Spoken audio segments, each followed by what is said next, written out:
I should shave myself. Hello internet, ladies, gentlemen, children of all ages. It's 16th of 8th.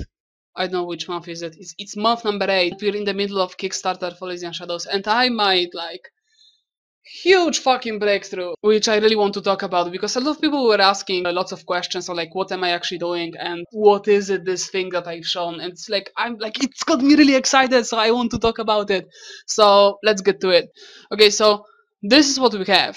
It's dynamically lit pixel art. It's a pixel art that actually reacts to dynamic lighting and doesn't produce, like, you don't have any sort of weird problems with it. Disclaimer, it's still work in progress. I still need to make a couple of adjustments, like vary the depth and angle of each individual leaf, but more or less I'm sort of there, but it's still not quite, disclaimer. And it took me like almost 2 weeks of R&D. I was like heavily working with Spriteland. This is the tool that I'm using for prototyping. Let's actually talk what we're having here. We have a color map, which is a tree. And on top of that we have normal map, on top of that we have depth map, and on top of that we have ambient occlusion. And I will start progressively disabling them so you can see actually what's doing what. So let's first disable ambient occlusion. The shadows that were previously there sort of disappeared, so that's obviously what the map does. Let's disable depth. The tree is still reacting to the light, but the individual leaves, like you could see, there were like couple of different sort of balls, like bulges of leaves, and they don't no longer cast shadows on the thing was before. So that's what was depth doing. It was creating this sort of first depth. And now let's disable normal mapping. It's completely flat. So this is Art of Elysian Shadows at the moment without normal mapping. Looks like shit. But we have our dynamic lighting engine. We're using it everywhere, even on Dreamcast. So that's not how, thankfully, that's not how our game gonna look like. This is the pixel art that we have right now, mostly. It's still like all of the color data and all of the shading data. You can see that's like baked in the color data. So I have only the basic color data here.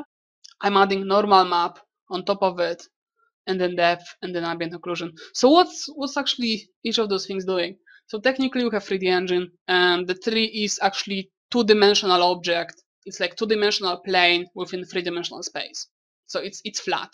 And as the light is hitting, so yeah, it's flat. As the light is hitting it, the light's gonna reflect at the same angle from like uniformly from all of the tree, because tree is flat. But what normal map is doing is it's adjusting the angle of each pixel, sort of like how light reacts with it and how it reflects. So that's what gives us the ability to, by the way, please don't crash. The tool is often crashing when I'm reloading maps, thankfully not now. So you can see right now the light is sort of reacting as if those pixels were on angle everywhere, right? And this is pretty cool. And then when I'm adding depth map to it, now it sort of like illusionary offsets the pixel from the surface. So right now we have like depth, and ambient occlusion is just so extra flat that like it adds additional like shadows. So all of those tricks that I'm using, they're from 3D modeling, and I had to adapt it to pixel art. I had to figure out how to actually make it. I'm hand painting I'm doing the map by hand, because there is like no really way to auto generate it as good as I can do it by hand. So that's essentially technically, theoretically doubling the amount of work that I have to do on maps, but not necessarily, because then again I don't have to pixel it like that. Like this sort of data is moved to normal map, and on the normal map I just need the flat color.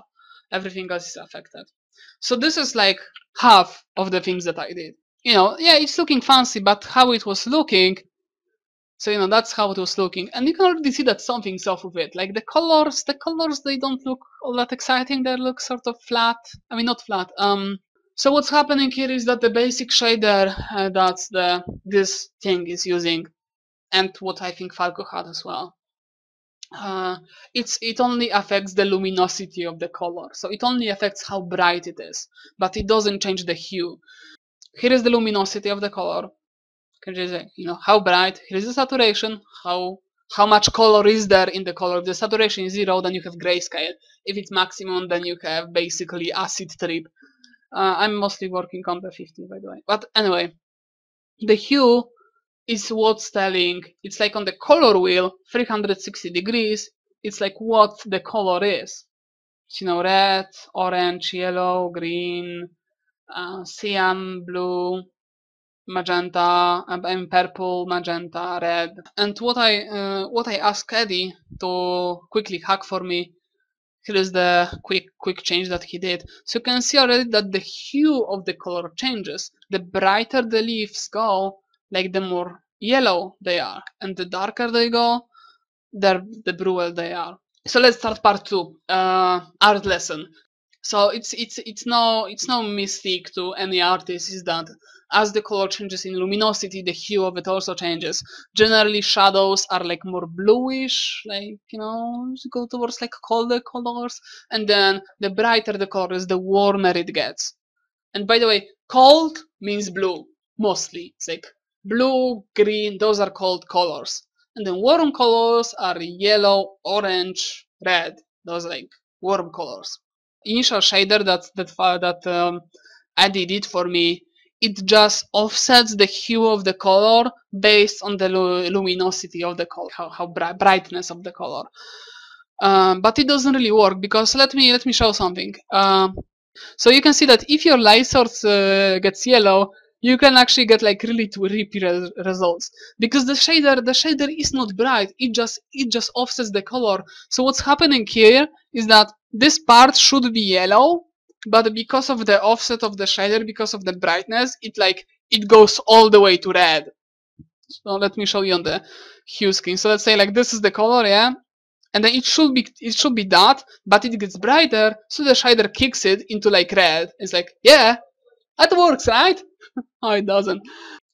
So so I compiled this really handy hue shift cheat sheet for Eddie and Falco to show them to actually how do I want to offset the colors based on the luminosity of the color. The problem is that it's not uniform, it's not consistent.